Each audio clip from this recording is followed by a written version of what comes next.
Let's start. There is certainly one great advantage which will immediately accrue to the government and which will be to the benefit of the existing policy holders and subsequent policy holders, and that is that the cost of insurance will considerably go down. Even at present, the cost of postal life insurance is very much less than that cost of ordinary life insurance, and if it is thrown open to the general public also, the cost will be reduced still further, and that will be not only to the advantage of the government, because the government will be having the advantage of all the premiums that will be accruing therefrom, but the policy holders will also have the advantage of the reduced cost.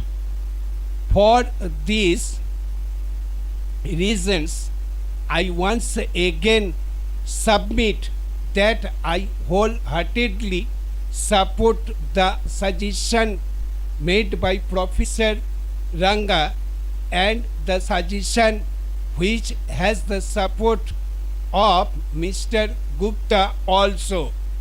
With these words, I support this bill. Stop Parachin. Sir, I rise to support this bill, which is of a non-controversial nature, because the benefit of assignments and transfers of policies to the heirs is thought fit to be given under the amending bill, and that is very necessary. But while amending this bill, so many other points have been raised on which I would like to offer some remarks. Professor Ranga said that this may be extended to the general public.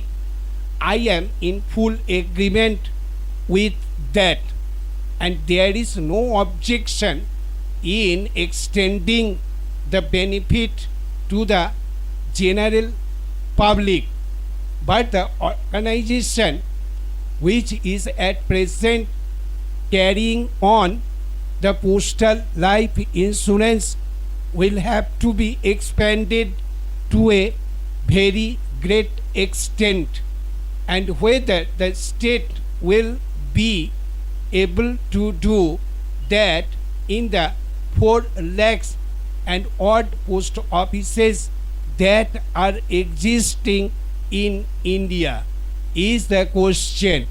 Stop para.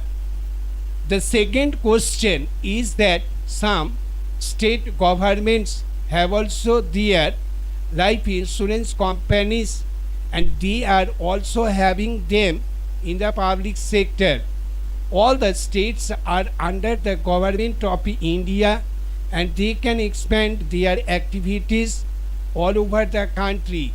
But even then, it is not done, because every state has the responsibility of administration in one respect or the other.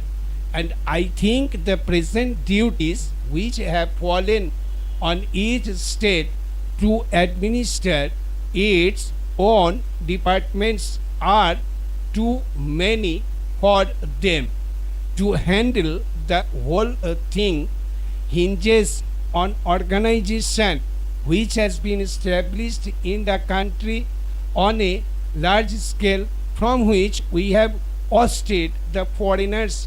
Now, to have a parallel organization is good, and there should be no objection, but we must assign priorities, what to do first and what to do next. Stop Thank you.